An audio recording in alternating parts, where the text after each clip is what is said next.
Hi, welcome to another Retro Ginger. Bit different this week. We're going to have a look at my old Marantz CD player. What is it? CD4000. Nice bit of kit. Slightly retro these days. Suffering from the classic display fade feature, shall we say. So I'm not sure if you'll be able to see this particularly well. Let's have a look. So there's the display. If you turn it on, that's actually on. Is it on? Is it on or is it off? It's so difficult to tell. Yeah, that is now on. So if I turn the light off, oh my goodness. Well, trust me, that is on. It's basically impossible to see. So I think we need to have a look at that. Now I don't know what you'll be able to do about it. I've heard that these VFDs, you can mess around with the voltage. Let's just have a quick look. Take the security screws out, and I need to find a tin to put it in. That's my classic. Otherwise you end up with either a surplus of screws or confusion. Hang on. Where is it gone? Where's my tin? Oh well, my tin's gone. That's not great. Right. Very organised. Okay, I'm going to have this little thing here. Okay. Right then.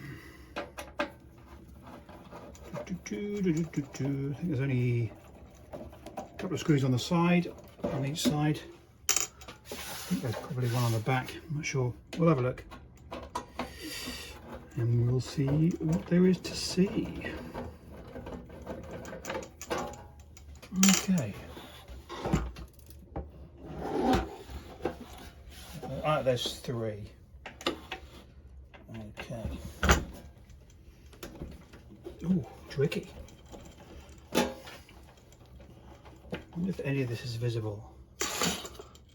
I'm not sure I've organised this particularly well. Let me move all this stuff out of the way because this is not great. Put that there, out of the way. Interfering with that. Oh, that's all got tangled up. Oh my goodness. Hang on 1 second. My goodness, the professionalism is staggering. Right, let's try that again. Hopefully that's more visible. Yeah, that's more visible.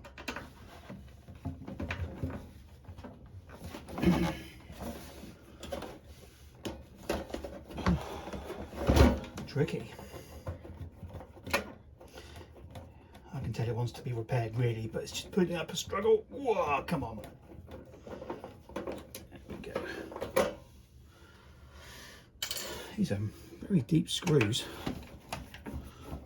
I'll go through much material, but there's, for some reason they're absolutely massive. Okay.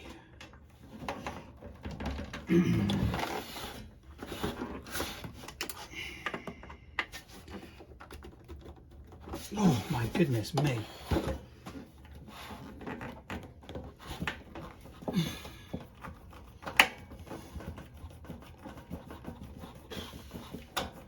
Good workout. Right. Oh. Let's have a look inside. As you can probably tell, it's something that's never been opened before. That's unusual for me. Okay, so let's have a look.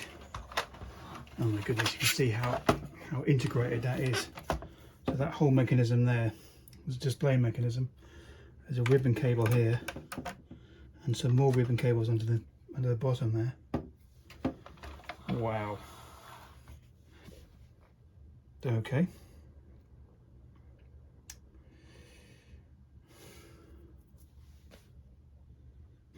So what do we do now then? This is tricky. Right. Right. Tell you what, I'm just going to turn this off. All this transformer is all pretty sealed up, so I don't think that's going to be too dangerous, but it'd be good to actually not take any chances. So let's try and take the board out, the control board.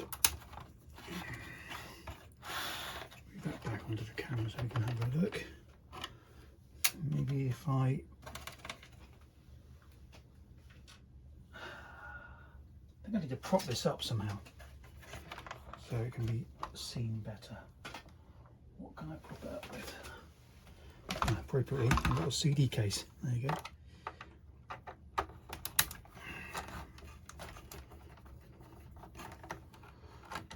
Another million screws later. So I'm hoping these cables have enough play in them to start pulling this out and having a look. Chances are it's all going to be entirely sealed up with no possibility of adjustment or anything. I have heard it's possible these VFDs to mess around with the voltage slightly to increase the brightness, because at the moment it's basically impossible to see anything. There's a slight bit of glow, but even if all the lights are out, it's almost impossible to see. So that's got it out that far.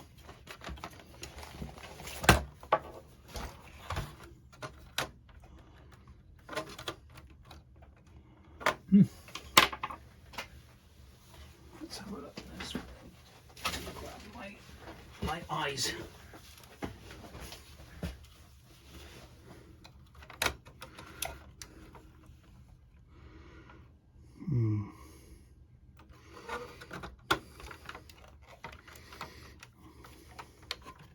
So there's the module there. As you see, it's not looking too happy. Be a bit of burning going on there.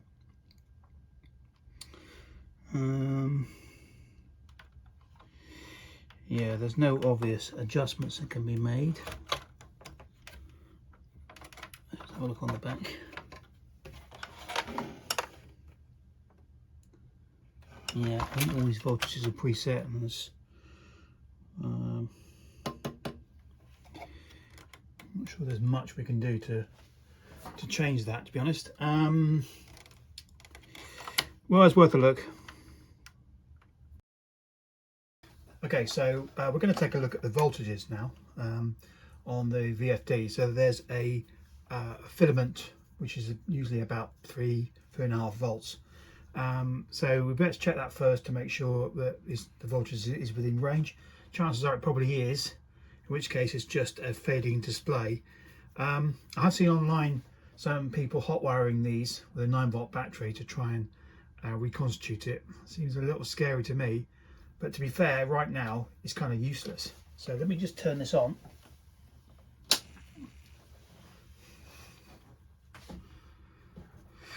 Okay, we've got our voltmeter on there, and we're going to have a look.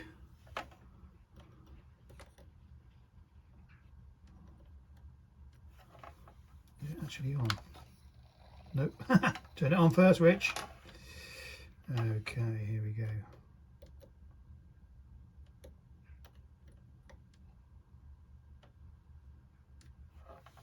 Big fat nothing.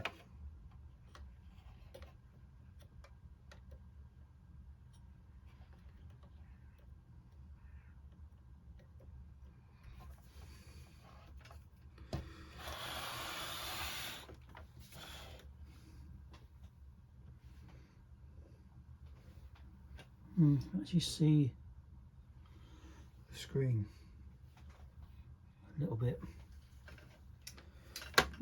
Interesting. Well, according to the circuit diagram, that should be the filament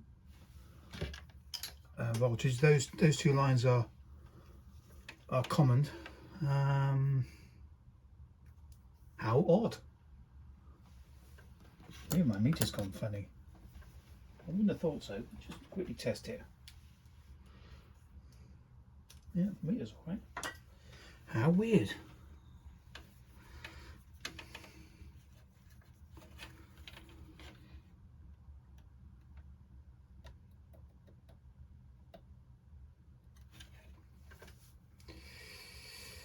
This is pulsing it.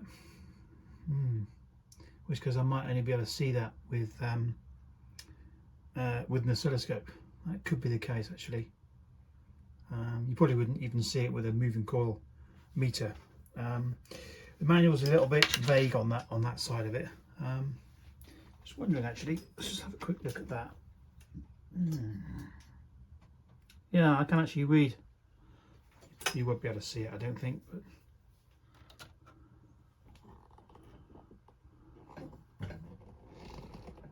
let's just move this around a little bit.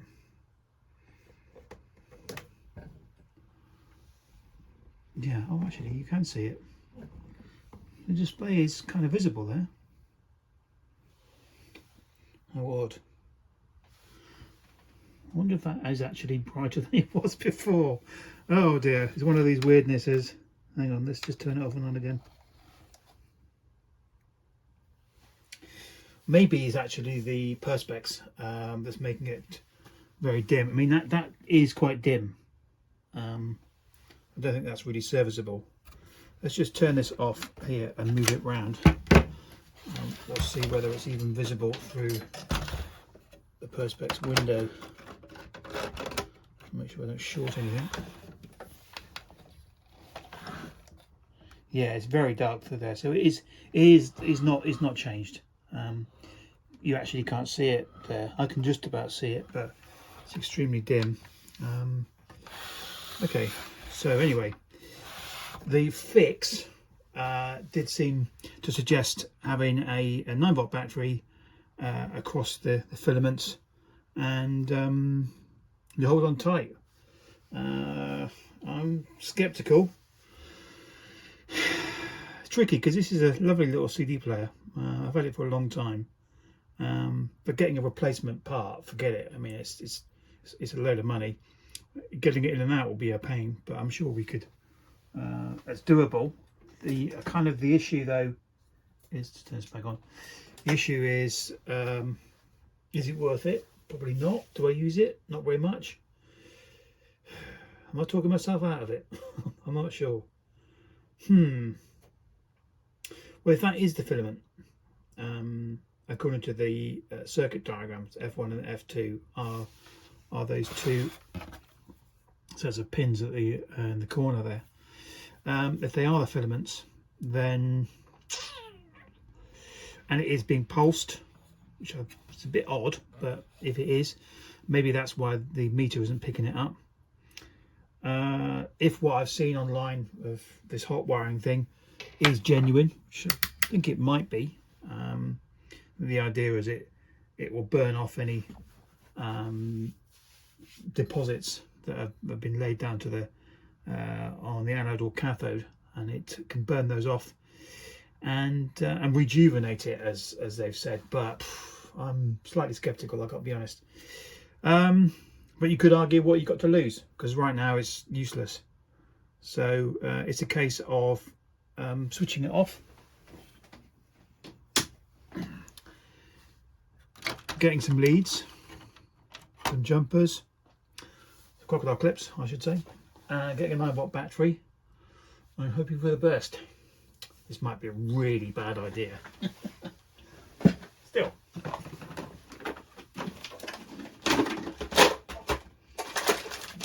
Bits.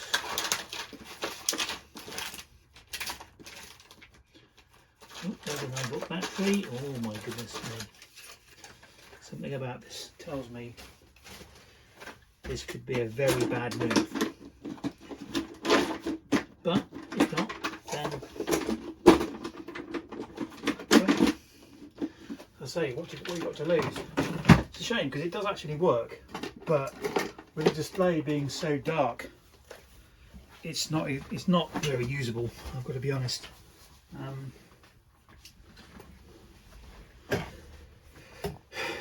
Yeah, so I've got a 9-volt battery and some wires. Do I do it? I guess I probably should. Thing is, it's not really usable. I mean, you can use the remote control and a CD player. I mean, hey, you put it in, press play, and that's it. But I don't know, it's just not very usable. Getting a replacement unit, I mean, even if I got a donor unit and it's 20 years old, which is this is, then chances are it's not going to be much good anyway. It probably suffer from the same problems, unless you can find one that has another sort of fault. power supply gone or something like that. But you're not going to get that sort of detail, are you? You know, it's going to be, oh, this is sold for parts, and that's it. There's no other information. So it would always be a gamble, and the chances are it's not going to work. So I say, what the hey.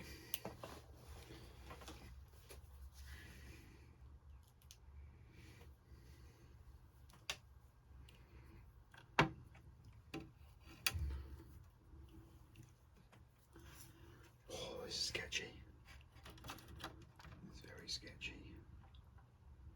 I'm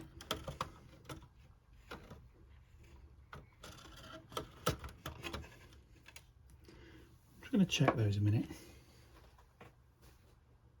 Where's my thingy's gone?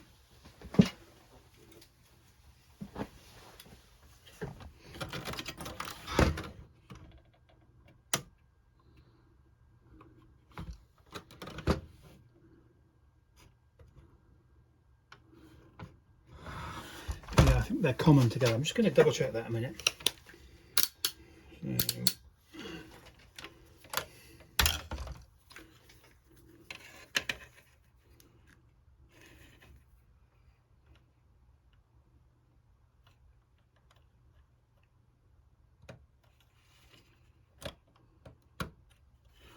no, they're not common. I'm not actually looking at the right thing.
On the circuit diagram, those two sets of pins, two on one side, two on the other, they look to be common together, tied together. And then there's a, what is that? There's a resistor and some other bits and pieces, but they seem to be tied together. But it's weirdly, I cannot detect that here. There seems to be a continuity between. I need to go funny.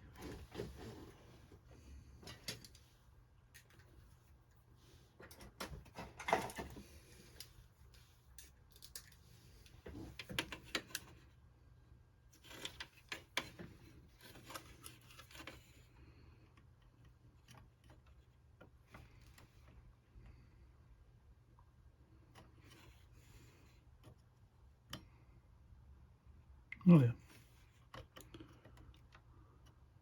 I think there's some weird residue on these connectors. It's very strange. Okay, they do seem to be tied together. I'm not quite sure what I was looking at. Right, so I'd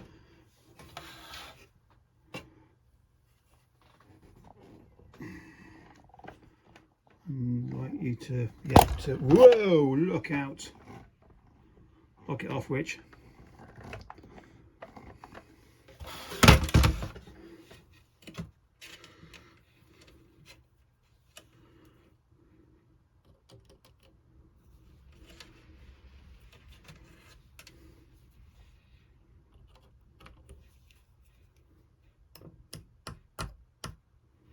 Right, so that is the,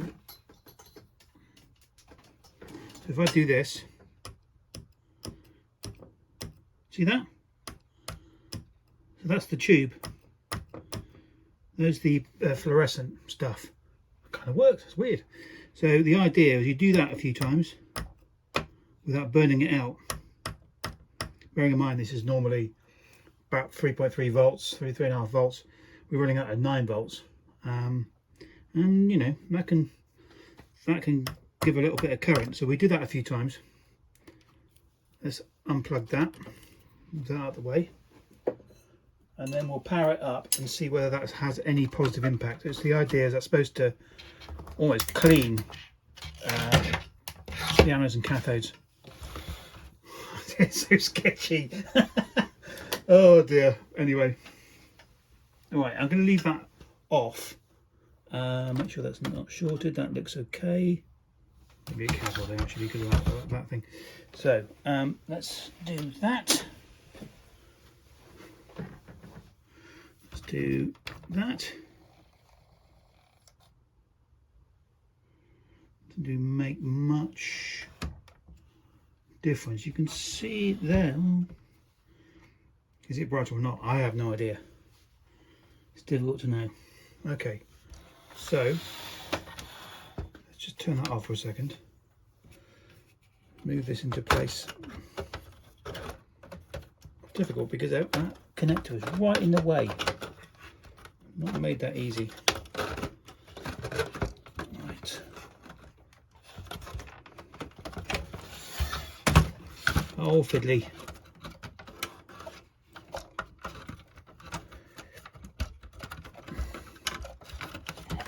Right, there we go. So, I don't think I want to put it all back together, but I think we need probably one screw in there to hold it up against the perspex. And by doing that, it gives it we should get a better idea.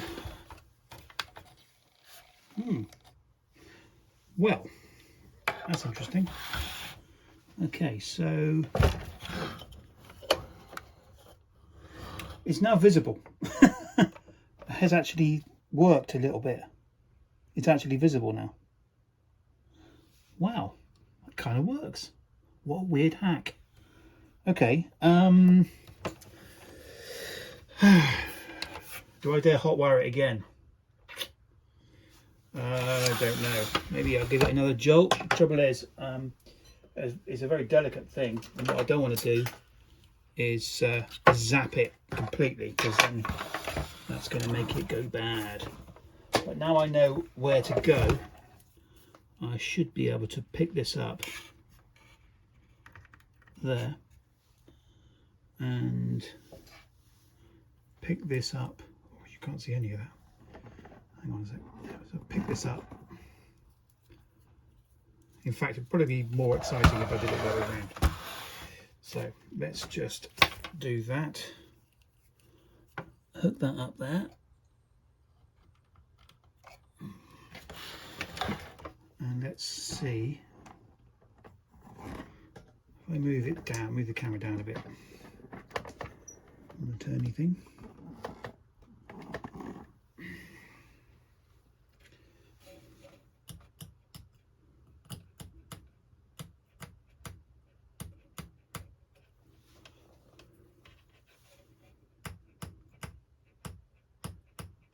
Okay, a bit more. Take these off. And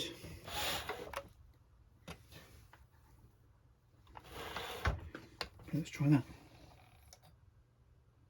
Well, it's not, I would not say that's spectacular, but you can read the display and you're not being able to read that for years. Literally years. So I would say that's probably a success, even though it's a little bit weird, a little bit sketchy. Yeah, let's chalk it up as a success. I think that's potentially usable, even though it's extremely dim. It is usable. In some ways, it's a bit of a shame that a lot of the light is actually being filtered out by this perspex cover. But there's not much I can do about that. I think, you know, if it's late at night, you're playing a bit of jazz, it probably doesn't matter that much. You can get away with it because, you know, jazz should be subdued lighting at all times. All right, cool. Well, I'm going to chalk that up as a kind of win, a sketchy win. At least in the future, if it goes again and becomes not readable, I'll keep an eye on it. Then I can whip the back of another go and maybe hold the contacts on for longer. I don't know. Obviously, there's a risk of damaging it. God, that was weird. Just don't tell anyone. It's just too strange. All right. Thanks a lot. I'll see you next time.